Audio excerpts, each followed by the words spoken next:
Recording in progress. Bom dia, boa tarde, boa noite, sejam bem-vindos. Aqui quem vos fala é o Wilson, diretamente do Instituto Voito para vocês. Pessoal, hoje a gente vai falar de lípidos, tá?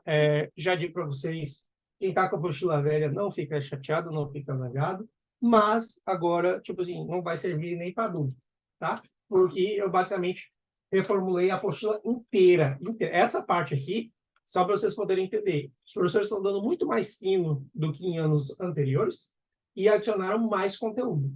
Tá? Então, tipo assim, se você estudar pela apostila antiga, não é que você vai ir mal, é que vai faltar muita coisa para você poder chegar no 4. Para você chegar no 4, vai faltar coisa. Tá?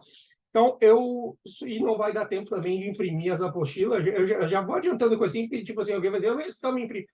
A gente podia até chegar a vez de imprimir ela parcialmente, tudo mais, mas isso aí depois a gente vê, tá? Mas, assim, vamos focar agora para tirar a parcial, vendo, assistindo a aula e tirando as dúvidas, ok? Então, a gente vai falar das características gerais dos lípidos. Tem um monte de classificação. Eu vou falar a classificação que os professores colocaram nos slides de generalidades. Eu vou falar a classificação que eu acho que é a mais interessante. E eu vou falar de outras classificações. Você vai dizer, Luiz, por que você vai falar de tanta classificação? Porque, na verdade, cada classificação vai nos ajudar em algum ponto específico de alguma pergunta. Então, tipo, eu tenho que saber o que é um ecosanoide, eu tenho que saber o que é um leucotrieno, eu tenho que saber o que é um fosfolípido, eu tenho que saber o que é um esfingolípido, sabe? Então, tipo, que essas coisas vão acabar, a gente tem que acabar encaixando ela de algum jeito. E isso só vai ser possível através do estudo das classificações dos lípidos, tá? Então, vou falar bastante. Então, a parte, eu também vou falar das diferenças dos ácidos graxos saturados e insaturados, e tem muitas outras coisas que eu vou falar nessa aula de introdução, tá? Isso aqui é basicamente uma aula introdutória de lípido, tá? Só para vocês terem uma ideia do remanejamento das coisas, por exemplo, assim, ó, para vocês terem uma ideia, deixa eu pegar aqui a aula. Agora, pela modificação das aulas, eu já coloquei o capítulo 25, agora seria, ou seja, o capítulo vai estar de digestão de lípidos. Então, tipo assim, você vê digestão de lípidos, aí já começa com lípidos, entendeu? E, tipo assim, faz sentido que seja assim, entendeu? Então, eu também já vou agrupando as coisas para que tudo fique encaixado. Para quem for render a final, tipo assim, tem que render BIOC 1 e BIOC 2, vai ficar muito mais fácil também de poder entender o conteúdo. Tanto que eu digo que, mesmo para quem vai fazer BIOC 1, você ter esse conhecimento introdutório de líquido vai te ajudar em BIOC 1.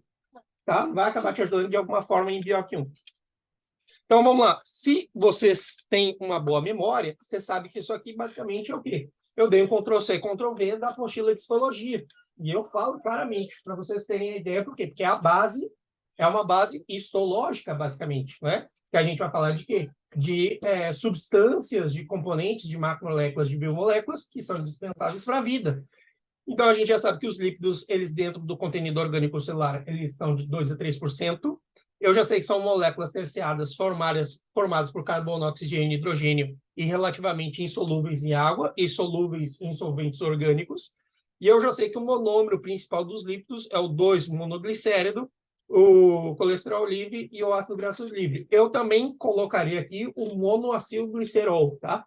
Então, porque se vocês pararem para ver, a gente ingere triacilglicerol e você já sabe que pelos mecanismos de difusão, por isso que eu digo que agora essas aulas elas vão acabar se complementando, porque tipo, você acabou de vir de digestão, né? Se você tá estudando para a prova final. Aí você cai aqui e você diz, não, mas peraí, tem o monoacilglicerol. Sim, correto. Tem o monoacilglicerol, tem o diacilglicerol, tem colesterol livre e tem um ácido graxo livre, certo? Então, a propriedade química e física dos lípidos é o quê? Eles vão servir de reserva energética. Já adianto para vocês que a reserva energética que a gente vai usar no corpo é triacilglicerol, né? Ou seja, o famoso TAG, tem os lípidos que vão botar TG só, mas essa é a sigla do triacilglicerol, que é composto por um glicerol e 3 ácidos graxos. Eu já sei que vai servir como proteção mecânica, né? O suporte para o organismo, e vai atuar, ou seja, como vitamina, pode atuar como vitamina e como hormona. Aqui vai ser muito importante, e eu já digo para vocês, tá? Eu consegui pegar várias perguntas que a Trapei com certeza vai botar na prova, e uma das perguntas que ela vai dizer assim, ó, cite 3 ou 4 hormonas que são da classe lipídica, certo? Então, vocês têm que entender isso se ela não perguntar aonde é produzido, porque isso também foi dado, tá? Então, onde é que é produzido cada uma dessas hormonas, a gente vai ver isso no decorrer da aula. A união, a gente vai ver que os lípidos eles podem ter união saponificável, que é através de um enlace éster, e não saponificável quando não tem esse enlace, certo? A gente tem a classificação, eles podem ser simples, ou seja, o que é um simples? É um só lípido, certo? Você não tem mais nada, é lípido e pronto. Porque a gente vai ter compostos que são, ou seja, compostos. A gente vai ter estruturas compostas, conjugadas. O que significa isso? Por exemplo, eu tenho uma lipoproteína, tem uma apolipoproteína, ou seja, que é um lípido mais proteína. Então, ele é um lípido? Sim, mas não é simples, porque ele é conjugado, ele está casadinho, conjugado de cônjuge, está casadinho. Então, eu já sei que ele tem o quê? É um lípido mais proteína, então é um lípido conjugado. Eu já sei que eu tenho esteroides, né? Tem uma característica que quando a gente fala de lípidos que são da classe esteroides, eles vão ter anéis na sua estrutura. É muito clássico. Você vê uma estrutura em forma de anel, eu já sei que aquilo ali é o quê? Eu já sei que aquilo ali é um lípido do tipo éster. Normalmente colesterol é assim, tá? Que é um Colesterol. Ele tem vários anéis unidos. Isso, tá? Pronto. Essa aqui é a classificação de acordo com o grupo funcional. Eu já expliquei para vocês. Vejam, essa aqui é uma classificação que a professora de histologia dá para nós. Tá? Isso aqui vai servir, sim, parcialmente. Vou dizer, por quê? É a que vocês têm que botar no coração de vocês? Não. É a que vocês têm que ter ideia. Certo? É a que você tem que ter ideia. Então, essa classificação de acordo com... A gente vai ter os lípidos simples, que aqui a gente vai agrupar o glicerol e as ceras. Eu tenho as estruturas cíclicas complexas, livres ou esterificadas, que aqui estariam os esteroides, que aqui entraria o colesterol, as hormonas sexuais, vitamina D e ácidos biliares, e as substâncias que estão conjugadas, ou seja, que é lípido mais alguma coisa. Então, eu tenho fosfolípido, tenho glucolípido, eu tenho carotenoides, eu tenho lipoproteínas. Então, isso é conjugado. Eu tenho lípido com mais alguém, certo? Então, a partir de agora também vocês vão ver que eu estou colocando uma informaçãozinha aqui, um texto de rodapé, que é o quê? É para aportar mais coisa, tá? Tipo assim, não que necessariamente eu vou ler sempre as coisas que estão ali no rodapé, mas eu recomendo vocês fortemente darem uma olhadinha, porque isso aqui é alguma coisa que a professora falou, dê uma olhada no livro em tal coisa, vejam não sei o quê, tudo mais. É a notinha de rodapé. Oferece aí e falava, você tem que estudar a nota de rodapé, porque a nota de rodapé, às vezes, é uma pergunta que o professor faz para te lascar, para saber até onde você chegou, tá? Então, isso aqui foi, assim, essa nota de rodapé, inclusive, começou a aula com a doutora Trapé, ela perguntando o que era lípidos, e aí uma das pessoas falou que porque, claro, o pessoal estava com os livros abertos e tal, aquela coisa, são estruturas heterogêneas. Aí a professora falou, o que é heterogênea? Né? O que é uma estrutura heterogênea? Então, uma estrutura heterogênea são o quê? São estruturas diversas, elas são muito diferentes entre si, mas elas compõem dentro do mesmo grupo, entendeu? Então, eu tenho várias, por exemplo, a cera, característica da cera. A cera, onde é que a gente vê a cera? Na vela. Quando a gente pega uma vela, vela é uma cera, né? Quando a gente... Tem várias coisas que a gente pode falar. E você vê que a vela não tem nada a ver com colesterol. Eu estou fazendo umas comparações bem bizarras para vocês verem que, tipo assim, fazem parte, mas são completamente diferentes. Isso é a questão de heterogêneo, tá? E aqui eu vou passar. Essa foi a classificação que a professora passou nos slides, tá? Essa é a classificação que está lá no MIUI. O que eu vou dizer para vocês? Só que não está desse jeito. O que eu fiz foi simplificar, certo? Desse jeito aqui, mais uma vez, eu digo para vocês, as pessoas conseguiram deixar isso aqui mais enrolado e é tão simples. Porque, ó, se você ver o que é, ó, os lípidos, nessa divisão aqui, eu vou dividir os lípidos que têm ácido graxo e os que têm esteroides. Então, eu tenho os lípidos esteroideus e os que estão baseados em ácido graxo. Ou seja, eu tenho ácido graxo de alguma maneira na estrutura. Então, o que é a cera? A cera é um álcool de cadena larga mais um ácido graxo. O que é um triacilglicerol? É um glicerol, 3 ácidos graxos. A gente está careca de saber. O que é um glicerofosfolípido? Eu tenho um glicerol, 2 ácidos graxos e um aminoalcool, né? E depois um esfingolípido, eu já tenho uma esfingosina, um ácido graxo e um aminoalcool. Então, se vocês pararem para ver aqui, ó, cargas d'água, a gente olhar aqui, a cera tem tem um ácido graxo e tem um álcool de cadena larga. Triacilglicerol tem um glicerol e 3 ácidos graxos. Esse a gente sabe. Esse ninguém vai errar. Agora, o glicerofosfolípido e singolípido, esse a gente tem que tomar um pouco mais de cuidado. Por quê? Porque esse aqui você pode escorregar da banana. Por quê? Qual é a estrutura de um glicerofosfolípido? Tem um glicerol, ou seja, mantive o glicerol. Agora tem 2 ácidos graxos e um aminalcool. Então, a diferença do triacilglicerol, que tem um glicerol e 3 ácidos graxos, o glicerofosfolípido tem um glicerol, 2 fosfolípidos e um aminoalcool, certo? O esfingolípido, então ele vai ter um grupo que é esfingosina, um ácido graxo e um aminoalcool. E o colesterol, já sei que ele vai apresentar estruturas cíclicas complexas que podem ser livres ou esterificadas.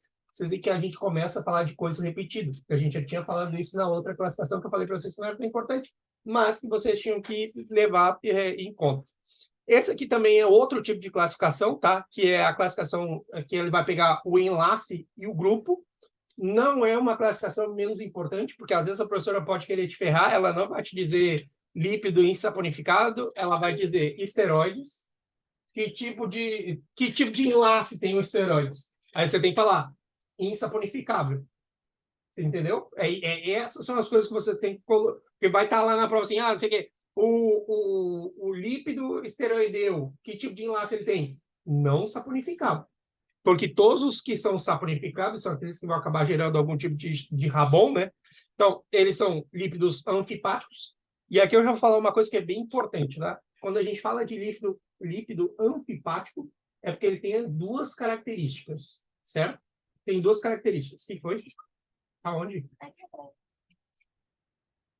Então, ele tem 2 características. O que é um lípido anfipático? Ele pode ser hidrofóbico, ou pode ser, ou seja, tem uma região hidrofóbica e tem uma região hidrofílica. Região hidrofóbica, aquela que rejeita a água. Região hidrofílica, aquela região que tem afinidade. Qual é o lípido que a gente vai ver isso, gente? Sempre. Gente, na membrana plasmática está cheio desse tipo de lípido. Porque lembra que a gente faz o desenho da membrana plasmática, que é um cabeçudinho assim, as perninhas? Pronto, adivinha o que é isso aí?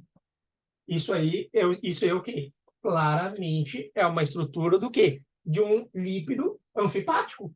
Porque ele tem essas 2 porções. Ele tem a porção hidrofílica e a porção hidrofóbica. Certo? Que a gente diz a cabeça polar e as perninhas são apolares. Pronto. Isso já sei que é um lípido anfipático. Quem está dentro desses lípidos anfipáticos? Esfingolípidos e glicerolípidos. É só você fazer aquele exercício e a detalhe aqui que a gente fala que é fosfoesfingolípido, porque a gente diz, lembra que a membrana é uma bicapa fosfolipídica, porque ela é composta de fosfolípidos, né? Que tem essa característica de ser anfipático. Os ecosanoides, eu vou falar bastante deles, tá? Porque a professora vai encher o saco e ela vai acabar perguntando dos ecosanoides. Dentro deles, a gente tem as prostaglandinas, vão ser muito importantes. E aí, o lípido neutro, que vai cair aqui e vai acabar entrando a cera como lípido neutro, e os que são, ou seja, derivados do ácido graxo, que o gatinho está deixando vocês verem, tá? Então, o saponificável, botei aqui, ó, é transformar Rabon, uma substância grassa, combinando com uma sossa. E o que é sossa? É que não tem sal. Por isso que a gente diz, às vezes, que uma comida está insossa. Nossa, essa comida está insossa. Por quê? Não tem sal. Não tem sal suficiente, tá? Ou tem pouca quantidade. E isso é importante, por isso que a gente fala muitas coisas, a gente tem que entender. Sossa, o que é sossa? Né? Ou seja, sossa, sal. Então, insossa, que não tem sal. Então, isso é muito importante. Essa é a classificação que eu digo para vocês que é a classificação que as professoras não deram, é a classificação que está em outra literatura, mas vai salvar a vida. Lá na hora da prova você vai, puta merda, o Wilson bem que falou que essa classificação, elas não deram, e é uma classificação que vai ser importante. Então, das classificações que eu digo para vocês, ó, vocês viram que eu fiz questão de numerar 1, 2, 3 e 4. Eu vou voltar aqui, ó, só para vocês acompanharem. A número 1 é do primeiro ano, certo? É o que vocês já deveriam saber. A número 2 é do segundo ano. Olha só, você vê que eu sempre tenho essa coisa com os números para ficar mais fácil. Número 2 é a classificação do segundo ano. A do 3, a 3 e a 4, elas vão servir bastante para o terceiro ano. Bastante. E agora também, em certa medida, porque, por exemplo, assim, quando a professora te perguntar, o tromboxano é o quê? O leucotrieno é o quê? Eles estão dentro dos ecosanoides. Lembra que eu falei dos ecosanoides? Eles estavam dentro de um subgrupo lá, que pode estar dentro da prostaglandina. Então, aqui entra os tromboxanos. E eu já sei que eles são insaponificáveis. Ou seja, eles não vão produzir Rabon de nenhuma maneira. E, do outro lado, o que vai servir para nós aqui? Ó? Cera, Wilson. Eles perguntam sobre cera? Não. Eles vão perguntar sobre esfingomilina. Eles vão perguntar sobre a cerebrose. É isso que eles vão perguntar. E a Trapê falou várias e várias vezes. Gente, por que... pergunta que vai cair na prova. Depois vocês discutem comigo com isso. Não cair, não cair. Puta merda. Vai lá, o Wilson de novo, acertou as questões que vai cair na prova. Mas uma pergunta que vai cair na prova, e ojalá seja na minha, vai dizer assim, qual é a importância dos esfingolípidos? Então, os esfingolípidos são muito importantes porque eles vão constituir o quê? A vaina de mielina, que serve para o quê? Que cobre os axônios, que vai estar distribuído no sistema nervoso, que vai ajudar na condução do impulso elétrico. Respondeu isso? Show! Tomara que caia na minha. E eu sempre dou sorte. Tudo que eu estudo cai para mim, é impressionante. Eu sempre digo, eu começo a falar isso e dá certo também. Tá? Então, eu vou ficar aí, porque depois eu vou entrar na parte dos esteroides. A parte dos esteroides é muito importante que você saiba quais são as hormonas. Eu vou falar isso de novo, vou falar isso depois. Quais são as hormonas que são produzidas, são da classe esteroideias. Uma coisa que é não menos importante a gente entender os ácidos graxos, que eles podem ser insaturados, né? Ou seja, a gente falou que em algum momento a gente falou que eu tenho ácido graxo saturado, ácido graxo insaturado. O que é isso? Insaturação é quando ele tem pelo menos um enlace, um duplo enlace, certo? Na sua estrutura. Se ele tiver um duplo enlace, a gente já sabe que ele é monoinsaturado. Se ele tiver mais de um enlace, ele é poliinsaturado. É só isso. Tá? E isso vai ter uma importância capital mais adiante. Eu vou falar para vocês, tá? Inclusive, eu já digo para vocês, outra pergunta que eu tenho certeza que vai cair, é que a professora pegou e falou assim, ó, como é que a gente vê para saber que é ômega 3, que é ômega 6? Ela repetiu isso aí, e o pessoal, nessa hora, o pessoal estava comendo mosca. O pessoal não estava. E eu digo, rapaz, quem faz a prova é a Trapê. Quem faz a prova é a Trapê. Então, eu já digo para vocês de cara, essa pergunta vai cair certeza. Vocês podem ter certeza que essa pergunta vai cair, certo? Então, e eu vou explicar como é que a gente faz para identificar um ômega 3 e um ômega 6. Lembrando que aqui, só fazendo uma ênfase, né, onde é que a gente falava da importância dos ácidos graxos na membrana plasmática, porque lembra que a membrana plasmática era uma bicapa fosfolipídica, talará, e que era o quê? Tinha um mosaico fluido, tal do mosaico fluido, né? Quem dá o aspecto de mosaico são as proteínas e quem dá fluidez são os ácidos graxos insaturados. Então, dependendo da quantidade de ácido graxo insaturado, ele ia acabar dando mais fluidez para a membrana. E aqui, um quadrinho, que assim, eu digo de coração, essa não vai cair para mim, vai cair para alguém, essa não cai para mim. Que quais são as diferenças entre um ácido graxo saturado e insaturado, tá? Isso aqui a professora falou assim, não, e é importante você saber pelo menos duas diferenças. Gente, pega duas diferenças, ó, duas, né? Duas ou três diferenças de ácido graxo saturado e insaturado. Porque, olha só, e é fácil e é simples. O ácido graxo saturado, ele não tem enlaces dobles. Ele não tem enlace doble, é só enlace simples. Simples, simples, simples. Tá? Os insaturados, eles têm um ou mais enlaces dobles, né? Então, e assim, o livro é mais específico quanto a isso, tá? O livro diz que os carbonos, eles têm que estar ocupados com hidrogênio, tá? Eu estou falando de uma maneira mais específica, que assim, comi o livro primeiro e depois fiquei olhando assim, só para vocês entenderem qual foi o método que eu usei. Eu hackeei a professora, passei na inteligência artificial, né? Aquela que agora estou pagando $30, ela faz a transcrição automática da aula. Aí eu faço a limpeza, passo no chat GPT, peço para ele me mandar o que é o mais importante, depois vou para o livro, pronto. Reduziu o meu tempo de busca infinitamente. Porque tem muita Paulo imbecil na aula, pergunta repetida, e o pessoal fica fazendo pergunta, e, enfim, você já sabe como é que é. Então, o que acontece? Então, o estado físico, o saturado, eles tendem a ser sólidos. Qual o líquido que a gente conhece que é sólido, que a gente ama, que a gente adora passar no pãozinho? Né? A manteiga. Então, você já sabe que a manteiga é o quê? É um exemplo de ácido graxo saturado. Quem é que não gosta de botar um azeitezinho de oliva, um negocinho na saladinha, né? Pronto. Azeite líquido. Líquido, tendência de ser o quê? Insaturado. Então, tudo que você vê que em estado ambiente, o líquido insaturado, tendência de ser líquido, ou azeite.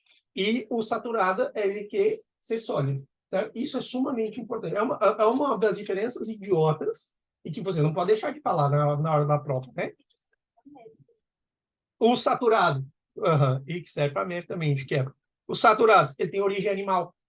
E aqui a gente faz aquela constatação que, por exemplo, assim, ó, qual é o problema do vegano? O vegano, ele acaba não tendo, por mais que ele faça suplementação e tudo mais, acaba faltando um pouco de ácido graxo. E aí a gente vai ver o que acaba intervindo na pessoa não ter um aporte adequado de lípido, tá? Vegetal vai ser o insaturado. Exemplo, então, de saturados, a gente tem o leite, a carne e o queijo. De insaturados, a gente tem o azeite de oliva, de canola, de girassol. Os efeitos na saúde, né? Então, os saturados, o excesso desses ácidos graxos, ele pode aumentar o colesterol, o LDL, o saturado, e o insaturado, o que ele vai fazer? Ele, especialmente os polissaturados e os monoinsaturados, são considerados mais saudáveis para a vida, tá? Então, isso também é outra coisa que é importante. Porque, às vezes a gente tem que saber qual é o mais saudável, né?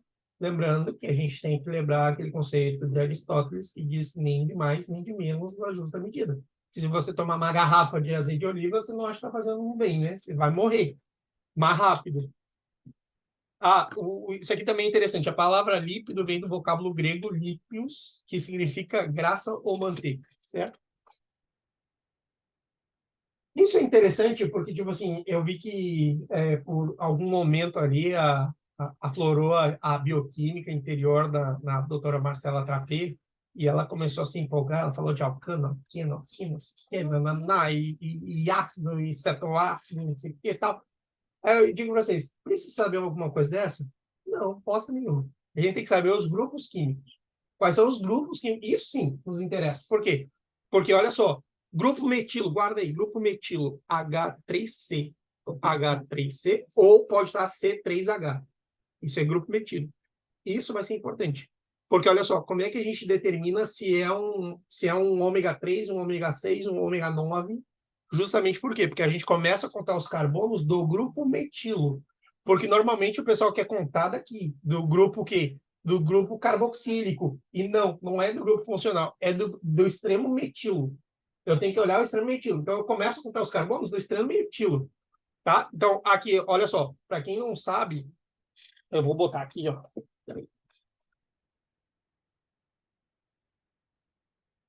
Só para vocês terem uma ideia. Isso aqui, ó, eu sei que tem muita gente que sabe de química e não vai ter nenhum tipo de problema, mas ó, quando eu olho aqui, eu tenho que isso aqui é um carbono, dois carbono, três carbonos, tá? Então o enlace está no carbono 3, ômega 3. Contei do grupo metil. Eu quero saber o ômega 6. Olha só, ômega 6. Como é que eu tenho certeza que o ácido linoleico é ômega 6? Porque eu vou contar, ó, 1, 2, 3, 4, 5, 6. Tá no 6. Pronto, é ômega 6. E eu não duvido que a professora coloque a estrutura, coloque o ácido e te pergunte, segundo a classificação bioquímica, como você descreveria este lípido? Aí você tem que fazer o quê? Em primeiro lugar, você tem que contar o número de carbonos. Eu vou contando aqui, ó, 1, 2, 3, 4, 5, 6, 7, 8, 9, 10, 11, 12, 13, 14, 15, 16, 17, 18, 19. Pronto. Vocês entenderam? Porque eu vou contando o número de carbonos. Conto o número de carbonos, pronto. Já, por só isso sem nada, tá? Aí depois eu vejo onde é que está posicionado o duplo enlace. E aí, como é que eu vou mostrar isso aqui no outro slide, tá? Então, aqui é importante eu reconhecer o grupo carboxílico, o grupo carbonilo e o grupo hidroxilo, tá? Então, esses aqui são os grupos funcionais, os mais importantes e os que importam. Os ácidos graxos essenciais. Aqui está a fórmula que eu falei para vocês, que a professora fez questão. Isso aqui foi uma das coisas que a professora falou no final da aula, e o pessoal já estava doido para ir embora, e ela deu isso aqui. Então, probabilidade de cair na prova, altíssima. Isso aqui vai cair. Pode bater na minha cara, dizer, Wilson, você falando que ia cair tal negócio, não caiu. Vai cair, isso eu tenho certeza. Que quem faz a prova, eu te digo, eu entendo e eu sei o tique do professor que está nesse negócio de fazer prova. Gente, ó, quero falar só mais uma coisinha. Só mais uma coisinha que eu quero falar. O que ele está querendo falar com isso aqui? Que no julgamento dela, ela precisa falar aquilo ali para dizer que foi dado. Por que ela precisa dizer aquilo ali para dizer que foi dado? Por quê? Para ela ter a consciência livre e dizer, olha, eu expliquei, eu avisei e eu dei. Se vocês não prestarem atenção, o problema é de vocês. Isso aqui foi dado. Então, olha só, eu tenho o ácido linolênico e o ácido linoleico. Inclusive, mais uma vez eu vou falar, essa via metabólica do ácido linoleico e do ácido oleico foi descoberto por um não médico, que é o filme do Óleo de Lourenço. Sempre fala disso. Quem não viu esse filme está perdendo um filmaço. Assim, ainda mais você, estudante de medicina, você não vê esse filme, olha, é um pecado. E ele descobriu a cura da doença do menino. Só para vocês terem uma ideia. O filme é foda.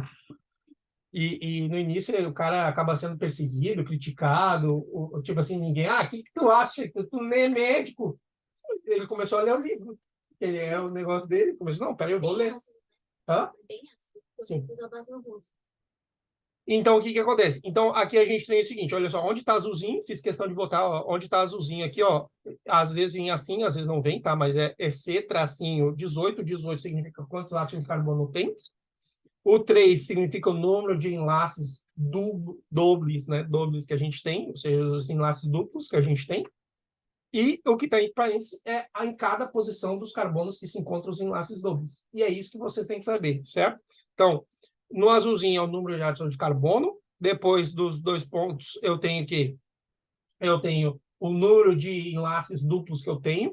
E depois, entre parênteses, eu tenho aonde estão os enlaces duplos. É só isso. E isso vai cair. E isso vai ter gente que vai deixar a questão em branco. E adivinha, deixar a questão em branco é o quê? É tomar pau. É tomar pau. Essa prova, eu já vou dizer para vocês. Eu já vou dizer para vocês. Ó, coisa mais simples que tem é perder a prova de bioquímica. Coisa mais fácil que tem.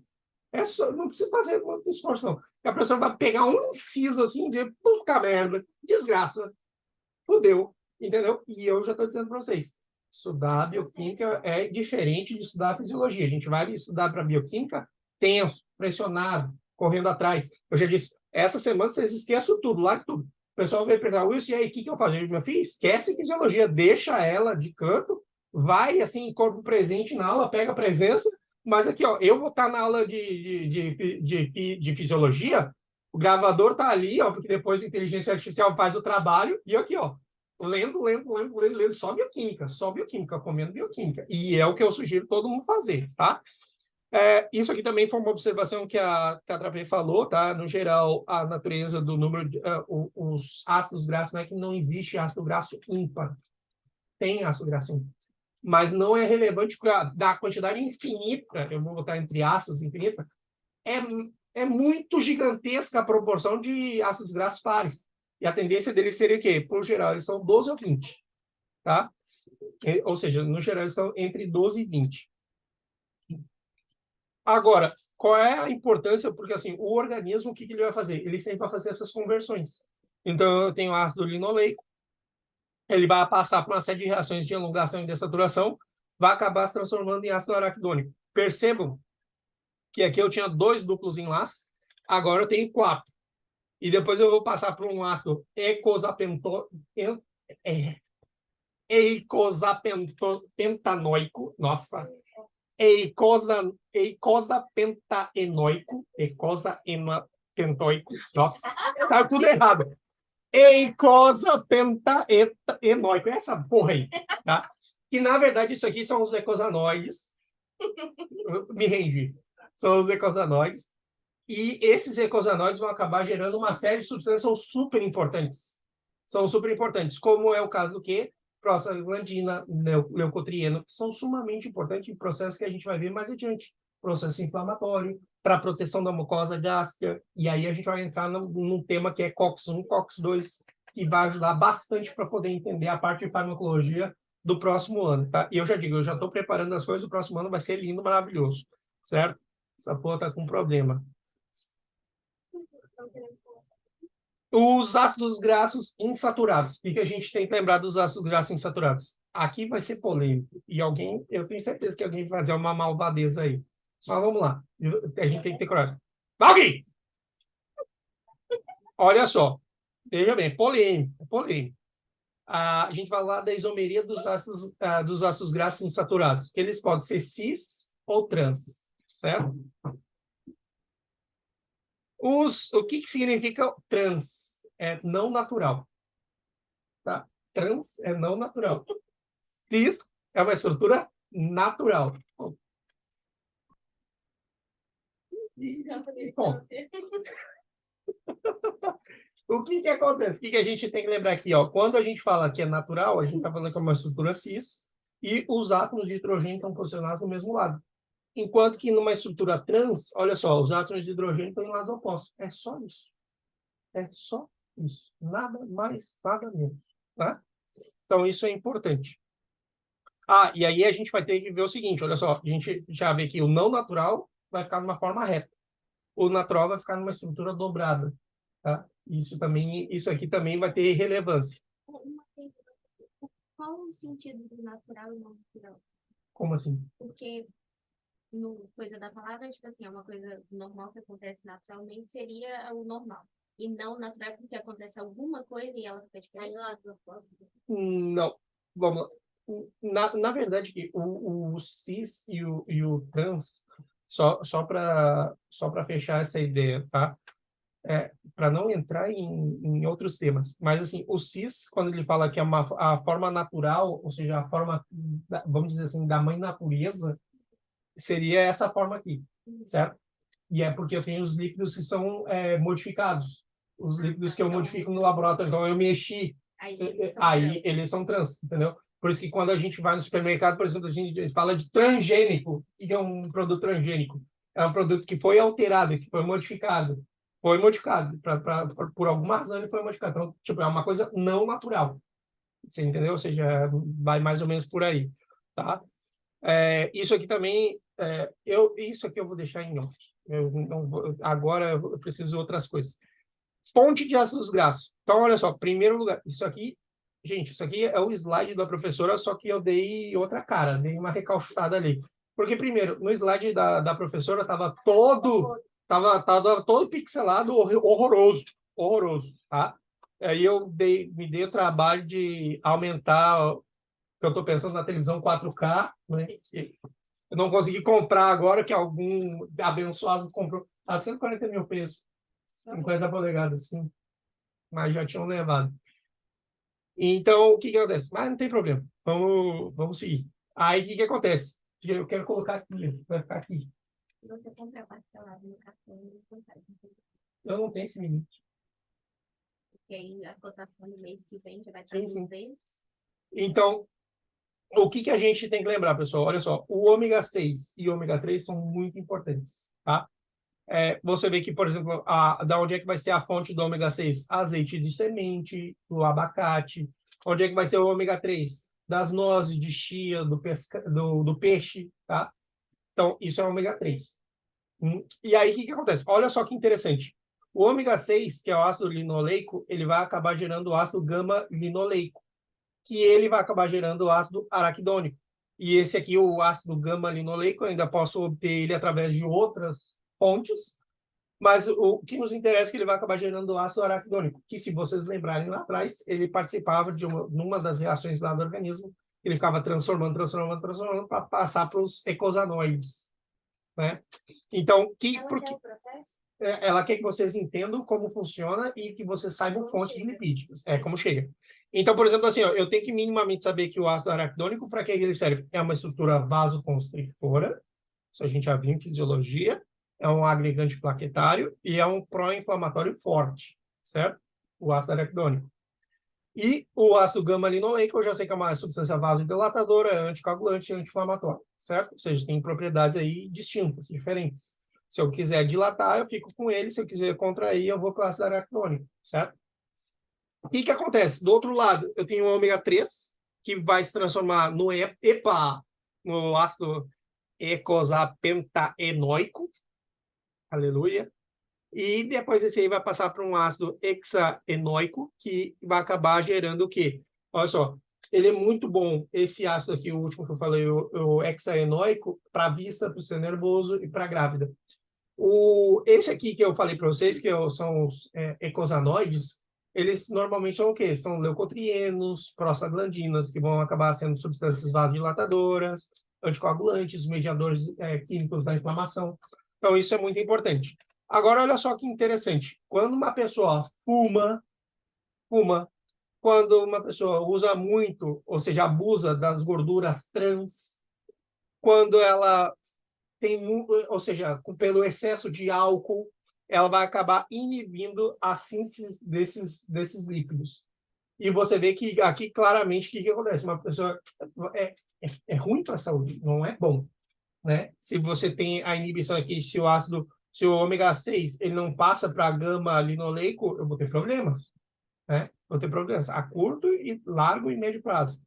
E aí, outra coisa é o seguinte, também, se eu tiver excesso, por exemplo, se a pessoa está comendo muita fritura, muita gordura animal, muito azeite, muita margarina, vai acabar também afetando ou seja, a conversão do ômega 3 para os eicosapentaóicos.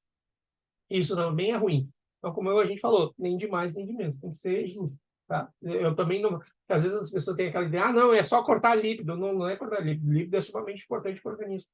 A gente vai precisar deles para poder sintetizar as hormonas, para poder sintetizar as estruturas da membrana plasmática, tipo, que a gente já falou, eu vou falar mais uma vez. Olha, se sair importância de lípido, você vai botar o quê? Ele forma membranas plasmáticas, né? Componente estrutural fundamental da membrana plasmática, porque a membrana plasmática é uma bicapa pós-lipídica. Eu estou falando isso, pode parecer brincadeira e tudo mais, mas, meu filho, na hora da prova você vai escrever lá, estrutura é uma bicapa pós-lipídica, por quê? Porque a professora quer textão. Não importa, você tem que botar textão. Então, você já empurra isso aí. Perguntar qualquer coisa de lípido. E tendo em conta que o lípido é muito importante, que ele vai formar a bicapa fosfolipídica. Só da bicapa fosfolipídica, você já pode falar do fosfolípido, do colesterol, né? Ou seja, você já vai enchendo linguiça, que é isso que elas querem, tá? Então, isso é muito importante. E a maior parte dos ácidos graxos essenciais do corpo humano vem do peixe. Infelizmente, no Brasil não se tem o hábito de comer peixe, né? O Brasil tem uma das maiores costas e é pouco aproveitado, que é uma pena, né? Porque os chineses vêm com aqueles barcos lá gigantescos, carregam os peixes tudo. Você vê que eles estão fazendo isso, né? Principalmente lá na margem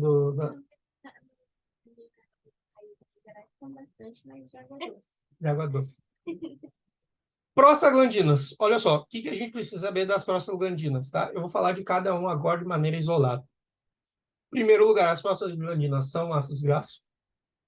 Elas são produzidas pelo corpo em baixa quantidade, tá? Então, o corpo produz a prostaglandina em baixa quantidade. E, de acordo com as suas propriedades, ela vai estar dentro dos eicosanoides, que eu já tinha comentado com vocês. E o precursor, olha só, o precursor da prostaglandina é o ácido araquidônico, que eu falei para vocês que ele também é importante para poder, que ele assim, uma das perguntas também que pode ser feita é o seguinte: quem origina a prostaglandina? Ácido araquidônico. O que o ácido araquidônico produz, ele é precursor de quem? Prostaglandina, entendeu? Então, quais são os efeitos fisiológicos da prostaglandina? Eu digo para vocês, isso aqui é uma aula que vai ajudar vocês em farmácia. Em farmácia vai ser por isso que eu estou dizendo, farmácia vai ser um passeio agora. Porque, olha só, quais são os efeitos fisiológicos das prostaglandinas? Primeiro, elas aumentam ou diminuem a pressão arterial, de acordo com o gosto, né? De acordo com a vontade. Elas podem estimular a contração e o relaxamento da musculatura lisa do útero. Elas podem acabar ajudando na parte do ciclo menstrual. Então, isso são coisas que as prostaglandinas fazem. E eu já sei que lesões, ou seja, qualquer tipo de lesão vai acabar gerando o quê? Um estresse no organismo, e esse estresse pode acabar gerando prostaglandina 1, prostaglandina 2, que são mediadores químicos de inflamação, né? Ou seja, quando a gente sente dor, tipo assim, tomou uma pancada, sentiu dor, olha só, tem prostaglandina ali no meio, né? Tá? Então, isso vai acabar sendo muito importante, por isso que elas vão estar... Inclusive, a prostaglandina ela serve não só para dor, também como para amenizar situações incômodas. Por exemplo, a prostaglandina vai acabar servindo para proteção da mucosa gástrica. Importante, tá? Importante. Porque depois vocês vão ver que tem muitos AINES, ou seja, tem muitos medicamentos anti-inflamatórios não esteroideus, que eles vão estar inibindo a COX-1 e a COX-2. Eu gosto disso hoje. E aí, o que acontece? Quando você inibe a COX-1, você está tirando o quê? A proteção do estômago. que você vai ter? Gastrite. E é uma gastrite medicamentosa, que é produzida por AINES. Muito importante, certo?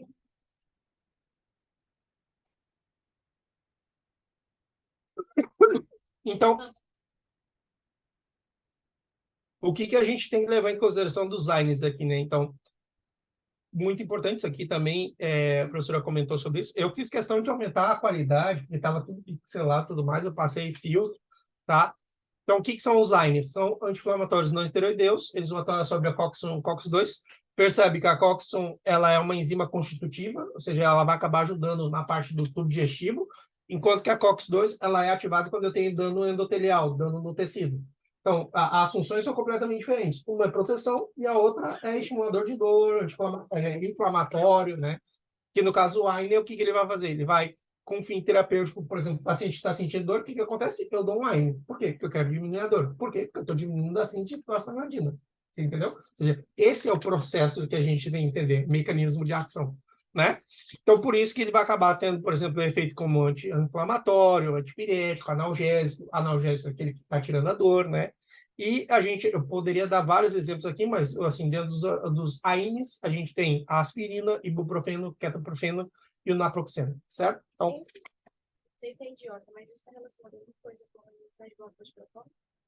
não. O inibição da bomba de prótons é outro. Só Não, mas já que você falou, assim, quem vai fazer essa inibição seriam os histaminérgicos. Esse aí seria ranitidina, da família das ranitidina. Inclusive, a ranitidina está até proibidona, né? Não pode mais comercializar ranitidina. E descobriram que ela gera um precursor que é cancerígeno. Lamentavelmente. Esteroides, olha só que legal. Então, vamos falar das características dos esteroides. Ó, a molécula do colesterol é linda, é maravilhosa, né? Você olha, dá gosto de ver. Você conta aqui, ó, 1, 2, 3, 4 anéis maravilhosos. 4, de 4 é muito mais gostoso, né? Você, ó, 4 anéis maravilhosos, né? Que são formados ali por 27 carbonos. Tudo são coisinhas assim, importantes que a gente tem que ter uma noçãozinha, né? E aí a gente vai ver que são compostos orgânicos que têm um núcleo esteroideu, né, que consiste de 3 anídeos de ciclo hexano e anídeo de ciclo pentano fusionados. Então, isso aqui estão fusionados. Aí vocês vão ver aqui, ó, que o que é exemplo de esteroideu, né, de lípido esteroideu? Vitaminas, sais biliares, colesterol e hormônios, certo? Vai cair, isso vai cair. O professor vai perguntar quais são os lípidos esteroideus, isso vai cair. Que cai na minha prova. Que cai na minha prova, muito obrigado, eu recebo. Né? Que cai. Porque, cara, se seja uma pergunta repetida, não importa, tá? Lembrando que o colesterol pode acabar acumulando na parede das artérias, formar a placa, obstruir o fluxo sanguíneo e tudo mais, e acabar gerando doenças cardíacas e derrames cerebrais. O que acontece? Olha só, isso no slide assim, que eu vi circulando por aí, estava horroroso. Tá horroroso. E você sabe que eu gosto de corzinha, de frufru, pode dizer. O Wilson gosta de frufru. Eu gosto do frufru mesmo. Em primeiro lugar, como é que a gente obtém colesterol? Através dos lípidos da dieta, e as células conseguem produzir lípidos também. Olha que delícia. E eu tenho que lembrar que o colesterol ele vai ser fonte para quê? Para produzir sais biliares, ou seja, para você ver que, olha que interessante, isso aqui é um mecanismo da mãe natureza que você vê a mão de Deus ali. Olha só.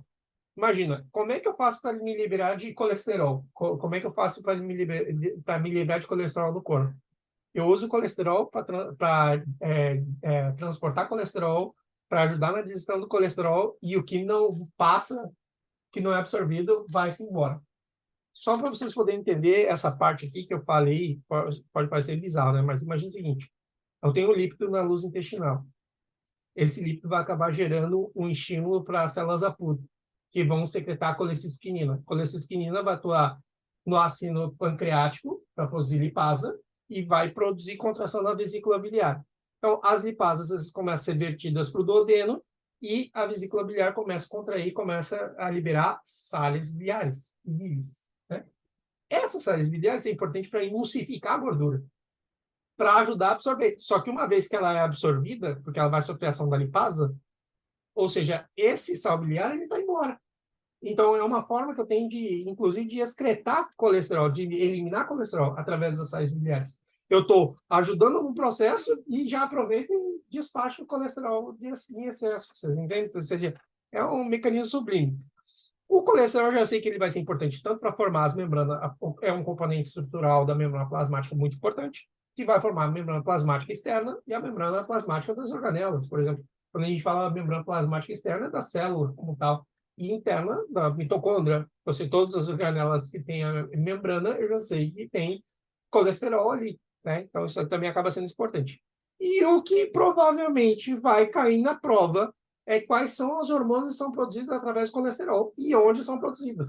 E a professora falou isso várias vezes. E eu vi que o pessoal nem deu bola, mas vamos lá.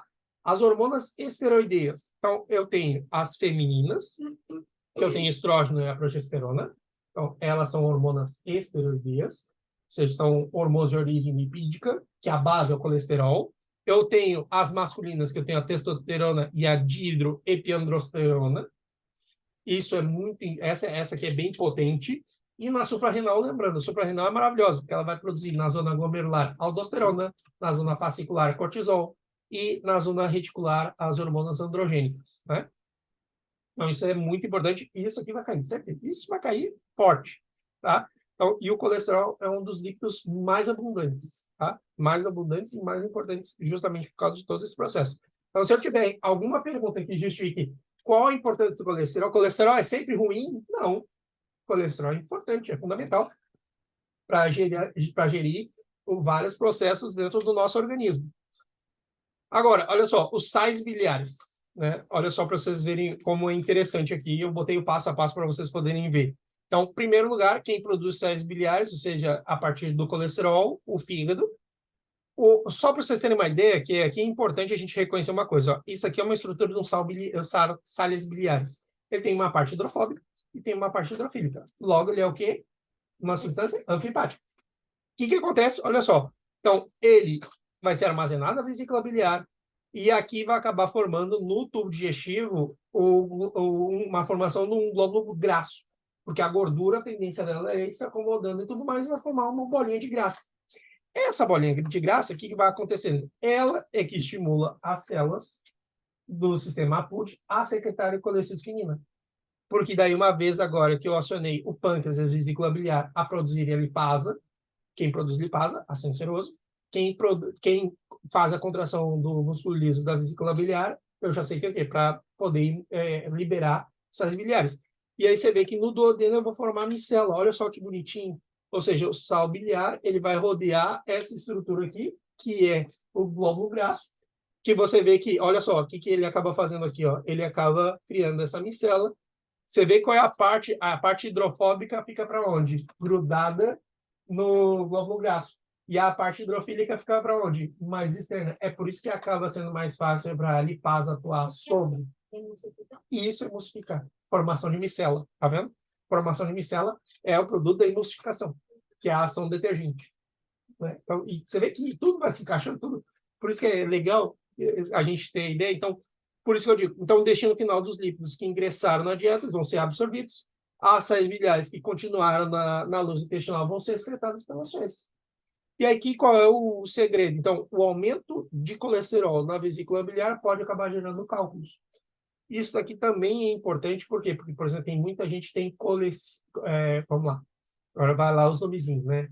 Tem cálculo na vesícula biliar ou em algum conduto, aí tem que fazer uma cirurgia de urgência, né? Fazer retirada de vesícula biliar, colicistectomia, pronto, é isso, colicistectomia. Esses nomezinhos maravilhosos, né? Ectomia é de extração. Então, isso aí é importante. Então, lembrando que como os sais biliares são substâncias antipáticas, eles têm uma porção hidrofóbica, uma porção... ou seja, eu tenho uma porção polar, uma porção polar, e isso vai acabar me ajudando a formar e absorver os nutrientes, né? Nesse caso, dos lípidos. Pronto, terminamos.